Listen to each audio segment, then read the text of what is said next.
সন্ধ্যার ভায়োলিন লেখনীতে বৃষ্টি ইসলাম পর্ব সংখ্যা 95। এরা একসাথে কেন? অব্র একগাল হেসে ঠাট্টা সুরে বলল, এরা তোমার ভাই আর সাথে জন তোমার নতুন ভাবি। কথাটা শুনে ওর চোখ ভীষণময় বড় হয়ে গেল, যেন আকাশ থেকে পড়েছে সে। চাতক পাখির মতো একবার অব্রের দিকে, আবার আশাফের দিকে, আবার আলকার দিকে তাকাতে লাগলো। মানে কি? তারা কবে বিয়ে করলো? কিভাবে হলো? অব্র মুচকি এসে সোফায় হেলান দিল আর চোখে তাকে কটাক্ষ ছুড়ে দিল। নিজেই ঘাটকালি করে এখন সাজে সাজে বসে আছো, দেখা যাক। কথাটা যেন ওহুর বুকের ভেতর গিয়ে বিঁধল। এরে এবার ধরা খেয়ে গেল সে।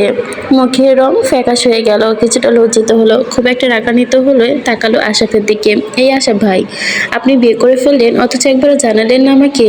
আর তুমি আলকা, তুমি আমাকে এভাবে ফাঁকি দিলে?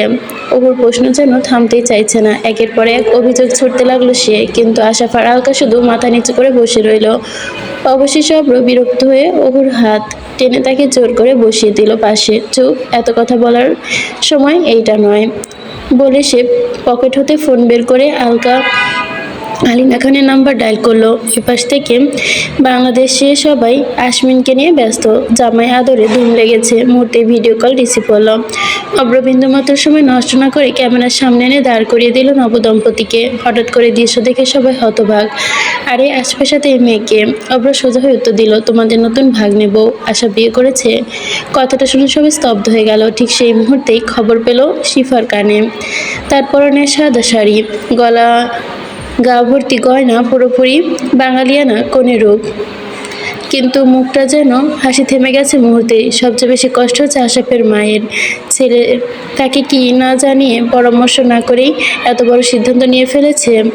এই অভিমানে আশাফ সবার সাথে ছোটখাটো কিছু কথা বলে। আলকাও মাথা নিচু করে লাজুক ভঙ্গিতে পরিচয় দিল। কিন্তু আশাফের মা এড়িয়ে গেল সবকিছু। চারপাশ থেকে আত্মীয় স্বজনের সান্ত্বনা দিল আশাফকে। মন খারাপ করিস না, তোর মাকে বোঝাবো। কথা শেষ করতেও আলকার হাত ধরে নিজের রুমে গেল। দরজা বন্ধ করে নিঃশ্বাস ছুড়ে দিল। আমি তোমাকে পাঠালাম আশাফ ভাইকে আটকানোর জন্য, তুমি বিয়ে করে ফেললে? বাহ, চমৎকার কাণ্ড। আচ্ছা বলো তো, কেমন জাদু করলে যে ভাই একবারে জীবনসঙ্গী বানিয়ে ফেললো তোমাকে? আলকা লাজুক এসে মাথা নিচু করলো। আমি কোনো জাদু করিনি ওহো, তোমার ভাই নিজেই অনুতপ্ত হয়েছে। ওহু বিছানায় গা এলিয়ে শুয়ে পড়ে। ঠাট্টা সুরে বলল, বারে একটা ব্লেজার তোমাদের খটকালি করে দিল। আর আমি তোমাকে বলেছিলাম না তুমি আমার ভাবি হবে? আর দেখো সেটাই হলো। এরপর সবাই একসাথে দীর্ঘ সময় আড্ডা দিল। তবে আশাফ আর আলকা দুজনেই নীরব। চোখাচোখি ছাড়া তেমন কোনো কথার বিনিময় হলো না তাদের মাঝে। রাত বাড়লেও ডিনার শেষ করে ধীরে ধীরে সবাই বিদায় নিল। ও রুমে এসে নোটসের পাতায় চোখ বোলাচ্ছিল। ঠিক সেই সময় মুহূর্তে অব্র নীরবে পেছন থেকে এসে তার ঘাড়ে মুখ ডুবিয়ে দিল। এই প্রেগনেন্ট অবস্থায় পড়াশোনার দরকার নেই, আমি ভার্সিটি থেকে ছুটি ম্যানেজ করে দিব তোমার জন্য। এত পড়াশোনা করে কি হবে শুনি? হালকা বিরক্তি নিয়ে বলল। নোটস গুছিয়ে রাখলো, দৃঢ় কণ্ঠে উত্তর দিল, আমি উকিল হতে চাই খান সাহেব, আমার স্বপ্ন। একদিন বড় আইনজীবী হব। যারা অন্যের বিচার পায় না তাদের আদালতের কাঠগড়ায় দাঁড় করাবো। অব্র বুড়ো কুঁচকে হেসে উঠল। উকিল হয়ে কাকে শুলে চড়াবে তুমি? যারা অপরাধ করবে তাদেরকে। আমার কাছে অপরাধীর কোনো জায়গা নেই। কথাটা শুনে অব্রের বুকের ভেতর কেমন মোচড় দিয়ে উঠল। গলা শুকিয়ে এলো। খানিকটা থেমে জিজ্ঞেস করলো, যদি কখনো শোনো আমি কোনো অপরাধ করেছি, তখন কি তুমি আমাকে শুলে চড়াবে? আদালতে দাঁড়িয়ে আমার প্রতিদ্বন্দ্বী হবে? ওহো বিষময় তাকিয়ে সুব্রতকে তাকিয়ে রইল। তাহলে অবশ্যই আপনার বিরুদ্ধে লড়বো। আমার কাছে অপরাধ মানে অপরাধই। তবে আমার বিশ্বাস আপনি কোনোদিন আমাকে ঠকাবেন না। আপনি যেমন আমাকে ভালোবাসেন, আমিও তেমন বিশ্বাস করি আপনি কোনোদিন আমার বিশ্বাস ভাঙবেন না, আমাকে ঠকাবেন না। বহু সরল বিশ্বাসে অব্রের বুকের ভেতর ঢেবের মতো ঝড় উঠল। এয়ার কন্ডিশনের শীতল বাতাসে তার ভেতর ঘামতে শুরু করেছে। মনে হলো নিয়ন্ত্রণ হারাচ্ছে, কারণ ওহু জানে না সে যে ইচ্ছে মতো কাতরাচ্ছে যার জন্য।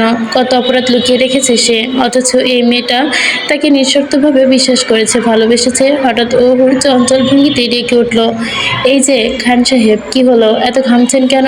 অন্য মানুষ হয়ে গেলেন বুঝি?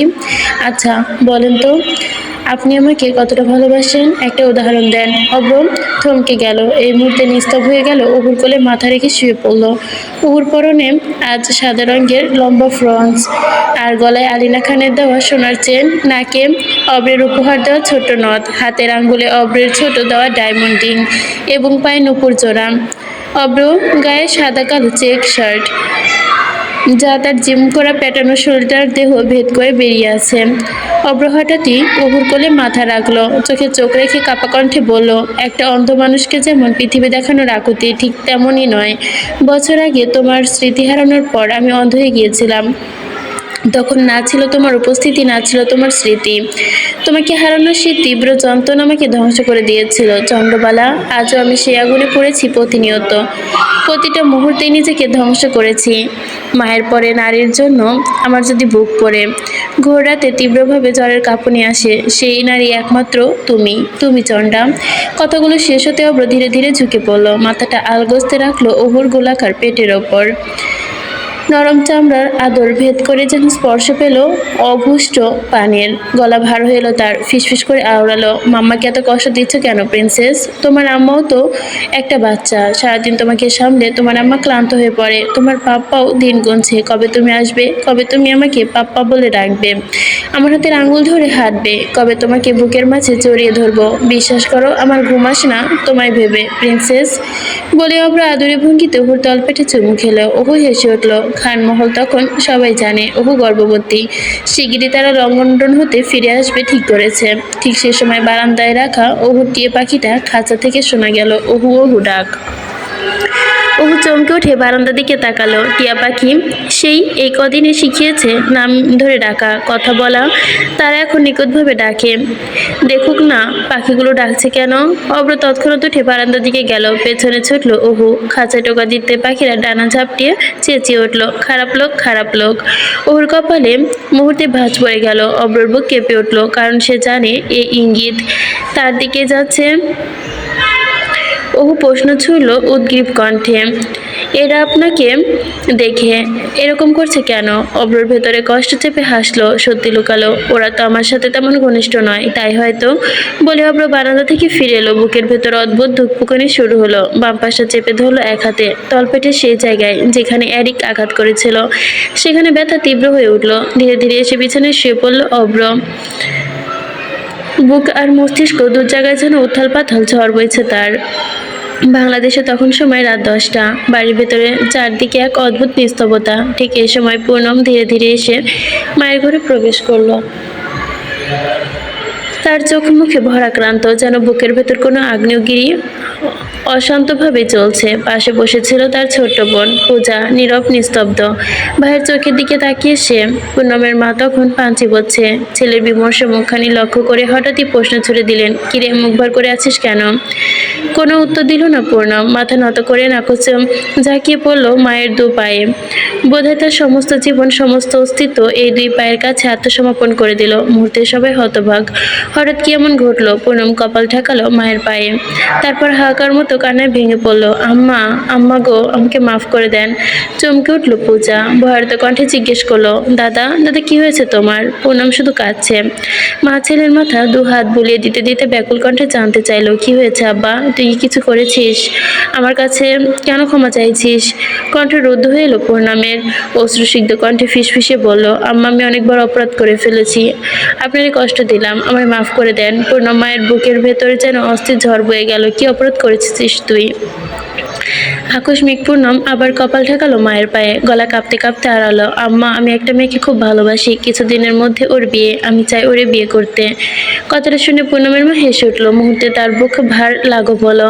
পাগল ছেলে, এই কারণে এমন করে মায়ের পা ধরে কাঁদতে হবে? করবি বিয়ে, সমস্যা কি? তখন পূর্ণমের কণ্ঠ ভারী হয়ে এলো, বলে উঠল, আম্মা, মেয়েটা মুসলিম, ওরে বিয়ে করতে হইলে আমারে মুসলিম হইতে হইব। শব্দগুলো বজ্রঘাতের মতো পূর্ণমের মায়ের হৃদয়ে গেল। মুহূর্তে তিনি পা সরিয়ে নিলেন, চোখের দৃষ্টি ছলছল হলো। লাগলো, বুকের ভেতর আঘাতের ঢেউ এনে এক একে ভাঙতে লাগলো সব। তিনি কোনো কথা বলতে পারলেন না। পূর্ণম মায়ের পায়ে ঝুঁকে অঝরে কাঁদতে লাগলো। ও আম্মা, কথা কন, আমি জানি আপনার কষ্ট হচ্ছে, কিন্তু আমি ওরে না পাইলে বাঁচবো না। আপনি ওরে আমার করে দেন, আমি ধর্ম পরিবর্তন করবো, তবে ওরে ছাড়া বাঁচতে পারবো না। আম্মা, আপনার অনুমতি ছাড়া আমি বিয়ে করতে পারবো না, শুধু একবার বলেন, অনুমতি দিলেন। মা নিথর হয়ে দাঁড়িয়ে রইল, ছেলের দিকে বুক ফেটে যাচ্ছে, অথচ কোনো ভাষা খুঁজে পাচ্ছে না। আম্মা, কন্যা, নয়তো আমি কখনো পা ছাড়ুম না। আপনার অনুমতি দেন, বিশ্বাস করেন আমি আপনার কথা, আমি আপনাদের ছেড়ে যাবো না, সবসময় থাকবো আপনাদের সাথে। অবশেষে পূর্ণামের মা ফুপিয়ে উঠলেন। এ তুই কি আবদার করলি রে বাপ? আমার কাছে বুকটা ফেটে যাচ্ছে, আমি কি করবো এখন? পূর্ণাম তো উত্তর দিতে পারলো না। এই প্রশ্নে শুধু মায়ের পা দুটো আঁকড়ে ধরে কেঁদে চললো। এইদিকে পাশ থেকে থাকা পূজা ভাইয়ের বুকে ঝাঁপিয়ে পড়লো, ফুপিয়ে উঠলো, দাদা তুমি আমাদের ছাইরা যাইবা? আমরা আর একসাথে মন্দিরে যাইবার পারবো না? তোমার হাতে রাখা পারবো না, রাখি পরাবার পারবো না? দাদা, দয়া করে এমন কথা বইল না। এ কথা শোনার সঙ্গে সঙ্গে পূর্ণম আর পূজা দুজনে হাহাকার করে কেঁদে উঠল। পুরো ঘর শোকে আবচ্ছন্ন হয়ে গেল। অবশেষে পূর্ণমের মা অশ্রুসিক্ত কণ্ঠে উচ্চারিত করলো, যা করিস বিয়ে, তোর আবদার আমি পূরণ করে দিলাম, সুখী হ। কথাগুলো বিষ হয়ে নামলো যেন তার ঠোঁট দিয়ে। কথাগুলো শেষ করতে পূর্ণমের মা আঁচলের কোণা মুখে চেপে ধরে কান্নায় ভেঙে পড়লো। নিজের পা ছাড়িয়ে নিয়ে ছেলের হাত থেকে ভারী পায়ে বাইরে চলে গেলেন। পূর্ণম নিথর হয়ে বসে রইল, যেন পৃথিবীর সব ভার তার উপর এসে পড়েছে। পাশ থেকে পূজা ঠোঁট চেপে কাঁদছে, বুকের ভেতর শূন্যতা জমাট বেঁধেছে। মুহূর্তে পুরো ঘর ভরে উঠল দীর্ঘশ্বাসের হাহাকারে অনন্ত প্রতিধ্বনি। পরদিন অক্সফোর্ড ইউনিভার্সিটির পথে আজ একা গাড়ি চালিয়ে যাচ্ছে অব্র। স্টিয়ারিং হাত। অব্র প্রতিজ্ঞা করেছে আজ যে তার বহু সুস্থ হয়ে ওঠে, ভার্সিটির পথে সে এড়িয়ে চলবে। ইউনিভার্সিটি যাবার আগে তার গন্তব্য ডাবল এ হাউসের ডেরা। সেখানে আজ আসবে শতাধিক অপহরণকৃত ছেলে মেয়ে দুবাই থেকে। সমুদ্র পথে সে কোমর খৈফাতের সাথে চুক্তি সম্পন্ন করে নতুন অধ্যায় শুরু হতে যাচ্ছে। কিন্তু হঠাৎই রেড লাইনের আলোতে থেমে গেল গাড়ি। তীব্র ব্রেকের শব্দে মুহূর্তে নিস্তব্ধতা। ঠিক তখনই অব্রের চোখ আটকে যায় রাস্তার ধারে এক পুরনো বেঞ্চিতে। সেখানে বসে আছে এক অচেনা বৃদ্ধ দম্পতি, বয়সের ভার দহন, অথচ মুখ ভরা হাসি। মনে হয় যেন সকালের হাওয়ায় মগ্ন হয়ে ডুবেছে গল্পে। বৃদ্ধ চলতে অক্ষম, হুইল চেয়ারে বসে, তার সঙ্গে হাত ধরে রেখেছে তার সহধর্মিণী। এই দৃশ্য দেখে অব্রের ঠোঁটে অনায়াসে খেলে গেল হাসি। মনে হলো, ইস, যদি ওহু আর সেও এভাবে পৌঁছাতে পারতো নিজেদের অন্তিম প্রান্তে। শেষ বয়সে যদি তারা পরস্পরের সঙ্গেও থাকতে পারত, যেমন এই অচেনা দম্পতি। কিন্তু পরক্ষণে তার বুকের ভেতরটা শ্বাসরুদ্ধভাবে মোচড় দিয়ে উঠল। প্রশ্ন জাগে, আদৌ কি ওহু থাকবে তার পাশে সেই অবধি, নাকি মাঝপথে তাকে ছেড়ে চলে যাবে কোথাও দূরে? গভীর চিন্তার গহ্বরে তলিয়ে যাচ্ছিল অব্র। মুহূর্তে অব্র ভাবলো, সে এসব কেন ভাবছে? ওহু কোথায় যাবে তাকে ছেড়ে? এমন সময় হঠাৎই পেছন থেকে গাড়ির হর্ন বাজলো। অব্রর হুঁশ ফিরল। সবুজ আলো জ্বলে উঠেছে। নিঃশ্বাস টেনে স্টিয়ারিং আঁকড়ে ধরল অব্র। গাড়ি এগিয়ে গেল, কিন্তু অব্রের ভেতরে জমে রইল এতগুলো প্রশ্ন, এতগুলো অনিশ্চয়তার প্রতিধ্বনি। অব্র বসে আছে ডাবল এ হাউসের সুড়ঙ্গ কুঠুরিতে, এক নীরবতা অন্ধকারের মাঝে। সেখানে চারপাশে ঘনিয়ে এসেছে মৃত্যুর গুমট গন্ধ। বাইরে সদ্য পৌঁছানো ছেলে মেয়েদের একে একে ঠেলে ঢুকানো হচ্ছে লোহার বানানো বন্দিশালার ভেতরে। কেউ অজ্ঞান, কেউ সজাগ, কেউ আবার বাধা। হাত মুখ সবকিছু শেকল দেওয়া। মুহূর্তের মধ্যেই তাদের বেঁধে ফেলা হলো ভারী লোহার গুটির সাথে, যেন মানুষ নয়, কেবল পশু। হঠাৎই অব্র দাঁড়িয়ে রইল। চারপাশে চোখ বোলাতেই গিয়ে দেখলো তার দৃষ্টি আটকে গেছে এক বিভৎস দৃষ্টে। পাশে আরেকটি কারাগার, মাটিতে ছড়িয়ে আছে তাজা রক্ত, তার উপর পড়ে আছে এক রক্তাক্ত দেহ, কাপড় বস্তা দিয়ে অধিকাংশই মোড়ানো। কাছে যেতে অব্রের বুক মোচড় দিয়ে উঠল। লাশের চোখ দুটো কোটো থেকে বেরিয়ে আসছে যেন, দেহ থেকে ধোঁয়াও উঠছে, গুরুত্বপূর্ণ অঙ্গ প্রত্যঙ্গ খুলে নেওয়া হয়েছে। এক অমানবিক নিষ্ঠুরতা যা ভাষার গণ্ডি পেরিয়েছে। এরপর দৃশ্য আরো ভয়ঙ্কর রূপ। এক ব্যক্তি এসে লাশটিকে টেনে নিয়ে গেল পাশের ঘরে। অব্র চোখের সামনে দরজা খুলতে দেখা দিল এক ভয়ঙ্কর চিত্র। সেখানে বন্দি ক্ষুধার্ত কুকুরগুলো মানুষের মাংসের গন্ধ পেতে ছুটতে শুরু করেছে। মুহূর্তে লাশের উপর ঝাঁপিয়ে পড়লো, ছিঁড়ে ছিঁড়ে টেনে টেনে মাংসগুলো দাঁত দিয়ে। বাতাস কেঁপে উঠেছে যেন।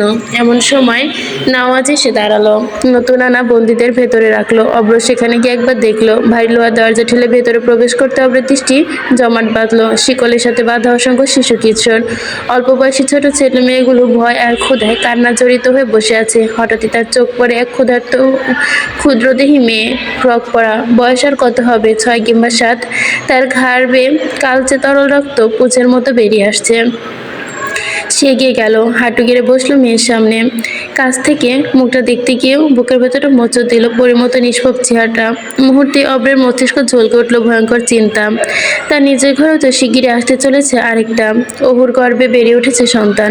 যদি একদিন সেই সন্তানকে কেউ এভাবে কেড়ে নিয়ে যায়, যদি তার পরিটাকে একদিন এভাবে অমানবিকভাবে হাতে ছুঁড়ে দেওয়া যায়, সে চিন্তার ছুরির মধ্যে বিদ্ধ করলো তাকে। অব্র মেয়েটার ঘাড় থেকে একটু কাত করে দেখতে চাইলো। তার ঠিক তখনই নাক চেপে ধরে বমি করে ফেললো, কারণ ক্ষতস্থান হতে পচা গন্ধ বের হয়ে আসছে। চারপাশে ঘন হয়ে ছড়িয়ে আছে দুর্গন্ধ। অব্র শরীর কাঁপতে লাগলো, গা গুলিয়ে এলো। নওয়াজ দৌড়ে এসে ধরে তাকে বাইরে নিয়ে গেল। বাইরে এসে অব্র হাঁপাতে লাগলো, মাথার ভেতর ঘুরপাক খেতে লাগলো প্রশ্ন, এসব কি হচ্ছে তার সাথে ইদানিং? কাল রাতে ওর বলা কথা, টিয়া পাখির ইঙ্গিত, কেন এই নৃশংস দৃশ্য বারবার তার চোখে ধরা দিচ্ছে? অবশেষে অব্র দীর্ঘ শ্বাস ফেলে দাঁত চেপে বলল নওয়াজকে, ওই মেয়েটাকে ডাক্তার দেখাও। কথা বলে অব্র দৌড়ে বেরিয়ে গেল ডাবলি হাউসের ভেতর থেকে। কিন্তু বেরিয়ে আসার সময় তার পায়ে যেন এক অদৃশ্য শিকল ধরা পড়ল। পেছন থেকে যেন একের পর এক শব্দ ভেসে এলো, চিৎকার, আর্তনাদ, মূর্তির আকুতি, মুক্তি দাও, আমাদের এই নরক থেকে মুক্তি দাও। অব্রর কানে অদৃশ্যভাবে প্রতিধ্বনিত হতে থাকলো সেই অসংখ্য কণ্ঠস্বর, আমাদের মুক্তি দাও। 31শে অক্টোবর 2023। ভোরের প্রথম আলো মৃদু মৃদু আলো ছড়িয়ে মুন প্যালেসের বাগানে। চারপাশে এক প্রশস্ত নিস্তব্ধতা, কেবল দূরে পাখিদের ডাক ভেসে আসছে সেই নিস্তব্ধতায়। বাগানের এক কোণে ছায়া ঘেরে একটি বেঞ্চিতে বসে আছে ওহু, মুখে তার ক্লান্তির ছাপ, চোখে মুখে মিশে আছে এক ধরনের বিরক্তি আর অস্থিরতা। গর্ভাবস্থায় বেদনা বমির ধাক্কায় রুম ছেড়ে নিচে নেমে এসেছে সে। অব্র তখনও গভীর ঘুমে। ওহু চায়নি তাকে বিরক্ত করতে। এই একলা সকালে প্রকৃতির সৌন্দর্যের মাঝে কিছু একটা সময় নিজের মতো করে কাটাতে চাইল সে। ঠিক এমন সময় হঠাৎই মুন প্যালেসের মূল ফটকের দরজা ঠেলে ভেতরে ঢুকে এক অপরিচিত নারী, বয়স অনুমানিক 45, পরনে সিমসাম western dress. Good morning Mrs অব্র।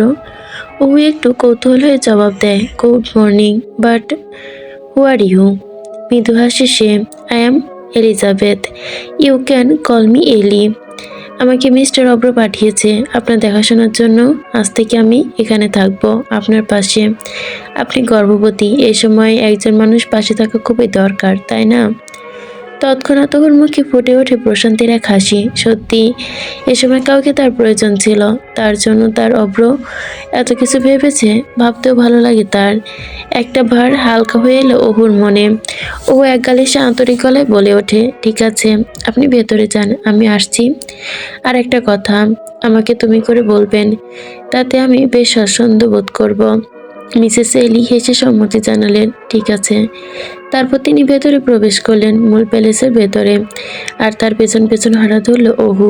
সূর্যের আলো তখন একটু একটু করে জ্বলে উঠেছে, আর সে আলোয় মুন প্যালেসের দেওয়ালগুলো বোধহয় নতুন করে প্রাণ ফিরে পাচ্ছে। ওহু লিভিং রুমে চোখ রাখতেই চোখ পড়ল অব্রের দিকে। এখনো ঘুম ঘুম চোখ, বিছানায় ছড়িয়ে আছে তার নিঃসঙ্গতা। ওহু কাঁধে আলতো করে ছোঁয়া দিতেই অব্র চমকে উঠল। ঘড়ির দিকে চোখ পড়তে সঙ্গে সঙ্গে বিছানা থেকে লাফিয়ে উঠল সে। তড়িঘড়ি করে ছুটে গেল বাথরুমে শাওয়ার নিতে। এই ফাঁকে ওহু বারান্দায় গিয়ে দাঁড়ালো। দুটো টিয়া নাম রাখা হয়েছে সানি আর মন। তাদের সাথে মৃদু কণ্ঠে কথা বলতে লাগলো। পাখিদের পলকে সূর্যের আলো খেলে গেল যেন। নিচতলার রান্নাঘর থেকে ভেসে এলো মিসেস নাজ এলির রান্নার সুস্বাদু গন্ধ।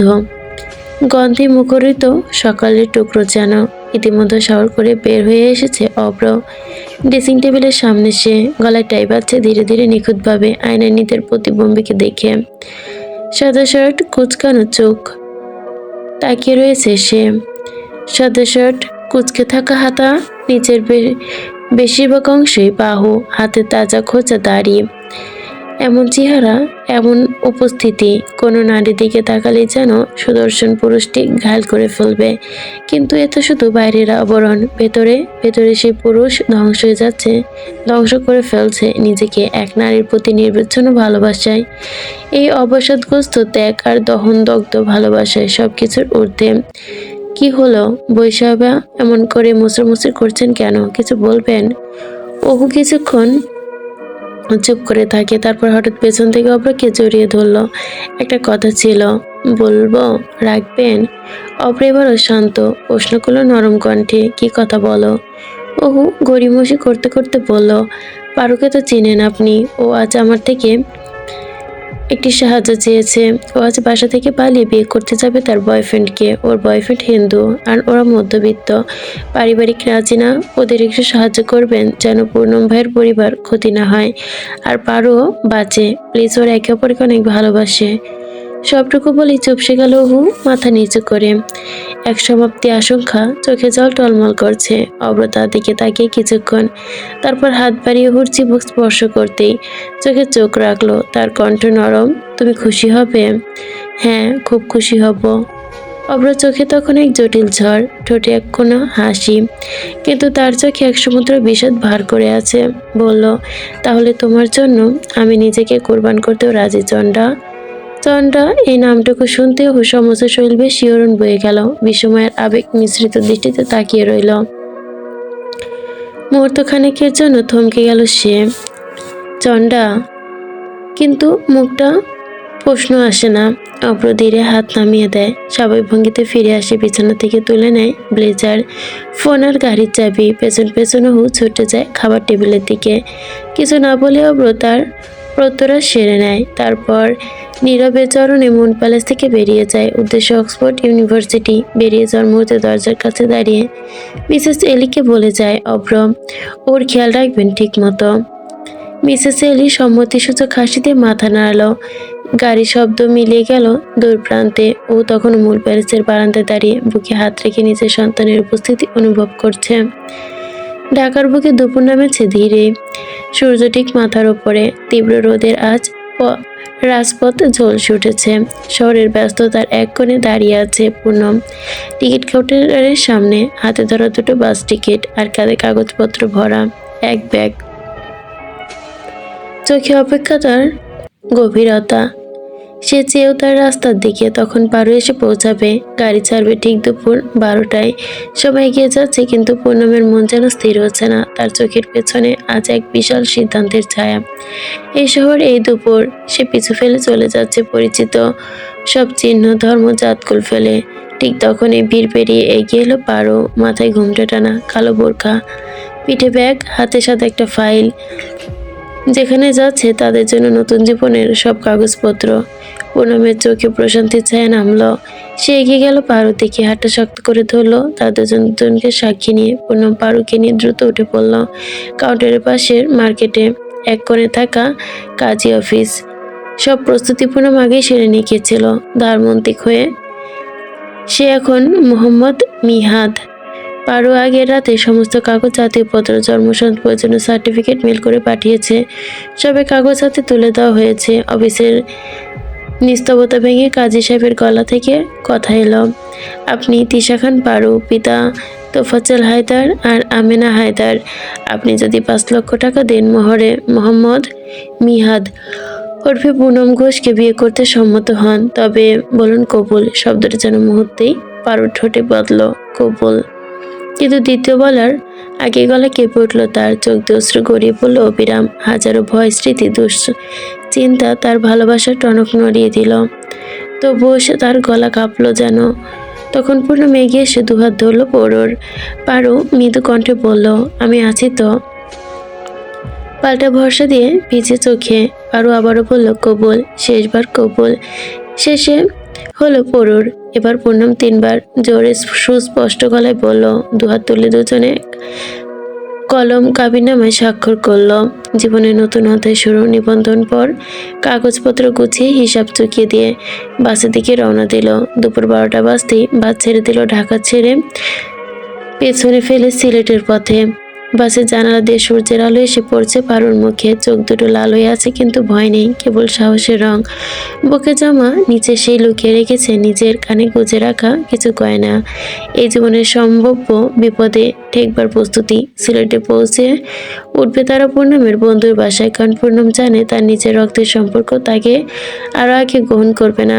সে নিজে জাতকুল পরিচয় থেকে বেরিয়ে এসেছে এই ভালোবাসার জন্য। নিশ্চিত রাতে চাঁদের মোড়ানো লন্ডন শহর আজ যেন অন্যরকম, কারণ আজ বছরের শেষ দিন, 31st নাইট। স্নোফলের নাগরী আলো আর উচ্ছ্বাসে ঝলমল করছে প্রতিটা রাস্তায়, প্রতিটা অলিগলি। আর্তনাদ করছে নতুন বছরের আগমনী সুর। নীলছে আকাশে তারার মতো ঝলকানো ফানুস, হাজার রঙে রাঙানো বেলুন আর কোম্পানিত আকাশ। যেন এক স্বপ্নের ভেতরে হারিয়ে গিয়েছে শহরটা। এমন উৎকণ্ঠায় লন্ডনের নাইট ব্রিজ না দেখলেও যেন জীবনটা অপূর্ণ থেকে যায়। এই অন্ধকার রাতে ব্রিজের ওপর রং বেরঙের পোশাক সেজে উঠেছে সাধারণ মানুষ। কারো হাতে ফায়ার ওয়াচ, আবার কারো হাতে ফানুস, কারো হাতে আবার প্রেমের প্রতীক হিসেবে উঠছে রং বেরঙের বেলুন। ওহু জন্য আজকের রাতটা বিশেষ করে তুলতে চায় অব্র। অসংখ্য মানুষের জন্য এই একটা কাজই তার সমস্ত মনোযোগ কাড়ে। অনেক মানুষের ভিড়ে অব্রর হাত ছিল শক্ত ওহুরাতের মুঠোয়। ওর পরনে তখন সাদা লং টপস, তার উপরে কোমল সাদা জ্যাকেট। অব্র পরনে সাদা গেঞ্জি আর কালচে লেদার জ্যাকেট। অব্র ওহুর জন্য কিনে এনেছে এক গোছা রঙিন বেলুন। ফানুসটা নিজের হাতে রেখেছে অব্র। হঠাৎ করেই শুরু হলো কাউন্টডাউন। পুরো শহর যেন থমকে গেছে। 5 4 3 2 1 0। আর মুহূর্তেই হ্যাপি নিউ ইয়ার স্লোগানে ফেটে পড়ল। আকাশ ভরা বেলুন আর ফানুস একসাথে উড়ে যাচ্ছে, যেন হাজারো স্বপ্ন একসাথে পাখা মেলে উড়ে যাচ্ছে আকাশের বুকে। মুহূর্তে শুরু হলো ফায়ারওয়ার্ক গর্জন। লন্ডনের আকাশ কেঁপে উঠল বিস্ফোরণে। ওহু আনন্দে ঝাঁপিয়ে পড়ল, খিলখিলিয়ে হাসে। সে কিছু না বলে নীরবে সেই হাসি গ্রহণ করছে অব্র, যেন নিজের জীবনের শ্রেষ্ঠ মুহূর্ত ধরা দিচ্ছে তার মনের কোণে। ঠিক তখনই ওহু হঠাৎ করে বলে উঠল, শুভ জন্মদিন খান সাহেব। অব্র মুহূর্তেই থমকে গেল, তার চোখ বিস্ময়। আজ যেন তার জন্মদিন, সে ভুলে গিয়েছিল। চারদিকে লোকজনের উচ্ছ্বাস, ফোয়ারা আর ওয়ার্কশপের আলো আর শব্দ, কিন্তু এই কথাটা তার সমস্ত চেতনা ছুঁয়ে যায়। আহা, এমন করে কেউ মনে রাখে? অব্র বুঝলো ওহু আজকের দিনটা আর কোনো বিশেষ করে তোলার জন্য পরিকল্পনা ছিল না, কিন্তু অব্র এই নাইটস ব্রিজে নিয়ে আসা সেটা তার সম্ভব হয়নি। তবে একসাথে যে দুই কাজ হয়ে গেল ভেবেও খুশি লাগছে তার। ওহু আবারও এক টুকরো বাক্য, শুভ জন্মদিন খান সাহেব। অব্রের জীবনের পৃষ্ঠায় সোনালি অক্ষরে লেখা রয়ে যাবে। অব্র ফোনটা কেটে দিয়ে ওকে পৌঁছে দিল মুন প্যালেসে। এখানে কিন্তু আমি স্কিপ করিনি, আসলে লেখিকা এভাবেই লিখছে। নৈশকালিক আকাশ আজ অদ্ভুত রকমের ভারী। মুন প্যালেসের অভিজাত্য পূর্ণ নিস্তবতা ভেদ করে গাড়ি দরজা বন্ধ হওয়ার শব্দ দুঃস্বপ্নর মতোই বিষাদ লাগলো। ও চুপচাপ বারান্দায় দাঁড়িয়েছিল, চোখে ছিল অভিমান। অব্রের পেছনে ঘুরে চলে যাওয়া মুহূর্তে তার বুকের ভেতরের পাজা যেন কেঁপে উঠেছিল। ডাবল এ গ্যাংয়ের লিডার অব্র নামটা উচ্চারিত হলেও শহরের পাঁচর কাঁপন ধরে। ধীর লিডারের প্রতিধ্বনি, থাকে শত্রু। অব্রের প্রতিধ্বনি অনেক থাকলেও তার উপর নজর রাখার একজনই লিডার, শেখ সালেহ, দুবের অন্ধকার মুটকু উদ্ধারী যিনি। সে প্রকাশ্যে আসে না কখনোই। আজ তার ছায়া হয়ে অব্র ফোন করেছে সালার সিকান্দার, সালেহের ছেলে। তাকে ডাকে সাড়া দিতে হবে। রাতেই অব্র মুন প্লেস ছেড়েছে, তাই ডাবল এ হাউস থেকে এক রাজপ্রাসাদ, অথচ ভেতরে ভয়ঙ্কর এক জাহান্নামের দরজা। গাড়ি থেকে থামতেই কোনো আনুষ্ঠানিকতা ছাড়াই অব্র ধপ করে ভেতরে ঢুকলো। চোখে আগুনের শিখা, এক বিস্ময় প্রদর্শনী। মখমলের সোফায় হেলান দিয়ে বসে আছে সালার সিকদার। হাতের মাঝখানে স্ট্রিকালার গ্লাস, তাতে কাঁপছে সোনালি মদ। অব্র চোখ পড়ল সালার দিকে। সালাম। অব্র ঠোঁটে এক চিলতে ঠান্ডা হাসি মেখে উত্তর দেয়, ওয়ালাইকুম আসসালাম। হাসির পেছনে ছিল আগুন, যেন শুধু অব্র নিচে জানে। ধীরে ধীরে সে সোফায় বসে পড়ে, পরনে লেদার জ্যাকেট খুলে পাশে রাখে, হাতে বিশ্বস্ত নওয়াজের হাতে তৈরি করে। ঠিক তখনই সামনে এগিয়ে আসে দুজন থেকে এক মধ্যবয়স্ক তরুণ। অব্র এক মুহূর্ত দেরি না করে বিগড়ে ওঠে, ইশারায় মেয়েটিকে থামিয়ে দেয়। আজকের রাত শুধু মেয়েদের সাজানোর জন্য নয়, আজকের রাত ভয়ঙ্কর এক খেলায় পরিণত হতে চলেছে। একটি রক্তের দাবা। অব্র জানতে চাইল, কেন ডাকা হয়েছে আমাকে? কোন বিভীষিকার দানব ছকে? হ্যাঁ, দাবা, কিন্তু এ দাবা কোনো সাধারণ দাবা নয়। এখানে হেরে যাওয়া মানে কেবল পরাজয় নয়, এ এক রক্তাক্ত মূল্য চুকানোর খেলা। প্রতিবার হারলে তার জীবন থেকে সজ্ঞানে ধাতব একটি কিছু ছুরি দিয়ে কেটে নেওয়া হবে। এই খেলায় নিয়ম অব্র অজানা নয়, আগেও সে জঘন্য খেলায় অংশ নিয়েছে, এজন্য নয় একাধিক, কিন্তু কখনো হার মানেনি। তার প্রতিটা চাল ছিল নিখুঁত, প্রতিটা চাল ছিল বাকরুদ্ধকর। শহর জুড়ে উৎসব, আমেজ আর গান উল্লাস, অথচ তার মাঝেও অব্র বসে আছে অন্ধকার নরকে। দাবা সাদা কালো ঘরে জীবন যেন খেলছে। শালার গ্লাস তুলে চুমুক দিল। প্রস্তুত তো? অব্র কণ্ঠ বজ্রের মতো গম্ভীরতা এনে বলল, প্রস্তুত। সালার হেসে ওঠে, তুমি জানো তো নিয়ম, এই দাবার খেলায় যতবার হারবে ততবার কাটা হবে তোমার একটি করে আঙ্গুল। সচেতন? ব্লাজার দিয়ে, বোল্ট দিয়ে। ভয় পাচ্ছ না তো? অব্র এবার একটু হেসে বলে, চোখ আদার আগুন, ঠোঁটে মেশ হাসি। আজকে নিয়ম বদলে গেছে সালার, আজ হারলে কাটা হবে না আঙ্গুল, কাটা হবে না, হবে গর্দান কাটা। একের পর এক ছিন্ন ভিন্ন হবি তোরা। গ্লাস থেকে কয়েক ফোঁটা মদ পড়ে গেল। কথাটি শুনে সালারের চোখ টনক নড়ল। এ কেমন নিয়ম, এ কেমন কথা? এত বড় ঝুঁকি নিতে এসেছ? ভয় পেয়ে গেল নাকি? শেখ সালার শিকদার। সালার তাতে দাঁত চেপে বলে ওঠে, আমি সালার শিকদার ভয় আর ধর্ম কোনোটাই মানি না। আজকে খেলায় জিতবো আমি, আর তোমার গর্দানও নিব আমি।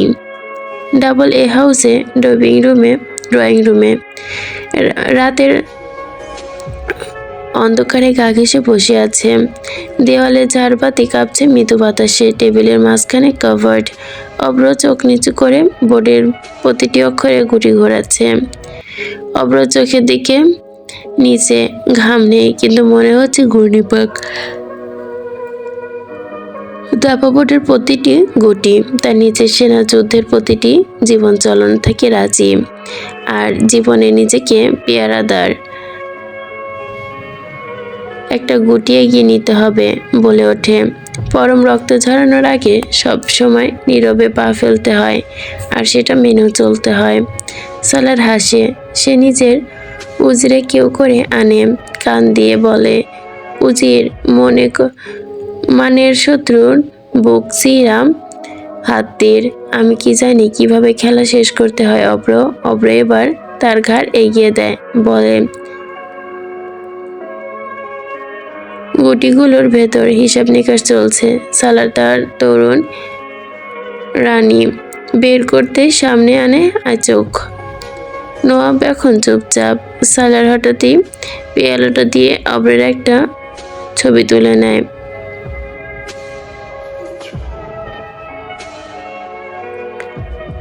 সালার হঠাৎই পিয়াদা দিয়ে অব্রের একটা ঘোড়াকে মারল। একটাই যুদ্ধ। অব্র বুকে ছুরি ঢোকাতেই হয়, মায়া নয়। অব্র কিছু বলে না, এবার নিজের রানী চালায় তীরের মতো। এই পিয়াদা মারা যায়। সালারের ভুরু একটু কুঁচকে যায়। তুমি বোর্ড বুঝতে শুরু করেছো, কিন্তু ততক্ষণ অনেক দেরি হয়ে গেছে। এরপর একের পর এক হারায় দুই পেয়াদা, একটি বিশপ। সালারের হাসি আসে। তার রানী ঠিক অব্র রাজার 3 ঘর সামনে এসে দাঁড়ানো। সালার মদের গ্লাসে চুমুক দিয়ে বলে ওঠে, বোর্ডের চারপাশে যেন কেঁপে ওঠে। নওয়াজের মুখ বিবর্ণ, মেয়েদের মুখ চেপে ধরে। একটা ছড়ি এনে রাখা হয়েছে পাশে আঙ্গুল কাটার জন্য। অব্র চোখ বন্ধ করে এক মুহূর্ত। ঠিক তখনই অব্র হঠাৎ রাজাকে এক ঘরে ডান দিকে সরিয়ে দেয়। সালার বুড়ো তুলে তাকায়, বাঁচতে চায়। কিছুক্ষণ পর শাহ বলল, তারপর শেষ। কিন্তু অব্র এবার নিজের ঘোড়া চালালো, সরাসরি সালারের রানীকে মারল। তোমার রানী মারা গেল, এখন বলো কে নিবে শাসন? সালার চমকে গেল, তার চোখে সন্দেহ ধরা। সে এরকম ঘোড়া চালিয়ে অব্র রানী মারতে চায়, কিন্তু অব্র সেটা মেরে দিয়েছে। বুঝে নেয় সে বিপদ। চাপিয়ে ঘোড়াকে উল্টে দিল। এবার অব্র গুটি গুটি পা এগোতে থাকে, যেন বটে আগুন ঢেলে দিয়েছে। তা উজরে গা থেকে সেনাপতির অধিপত্যটা কিছুটা কমাতে চায়। তুমি জানো না আমি শেখ, সালার শেখ, আমাকে হারানো যায় না। অব্র এবার শেষ চালটি দেয়। উক্তি এক ঘরে চলে আসে শাহমত। পুরো ডাবলে হাউস কেঁপে ওঠে। সালার গলা শুকিয়ে যায়। সে বোর্ডের দিকে তাকিয়ে অস্থির চিত্তে চোখ মারে। মাতান। অব্র উঠে দাঁড়ায়, ঠোঁটের কোণে একগাল হাসি। হায়না হাসি যাকে বলে। আমি রাজ্য বাঁচানোর চেয়ে খেলায় ভালোবাসি সালার। আমি খেলছি আজ তোমার গর্দান দেওয়ার জন্য। সালারের পেছনে দাঁড়িয়ে আছে দুই নারী, নিষ্পহক দৃষ্টি তাদের। স্বর্ণা যেন অব্রের আঙুল ছুঁতে গেলেই যেন অস্ত্রটি জীবন্ত হয়ে ওঠে। এক মুহূর্তে অব্র দেহ ছিল প্রভাবিত হয় আগুনের রক্ত। তার চোখে লাল হয়ে ওঠে মুহূর্তেই।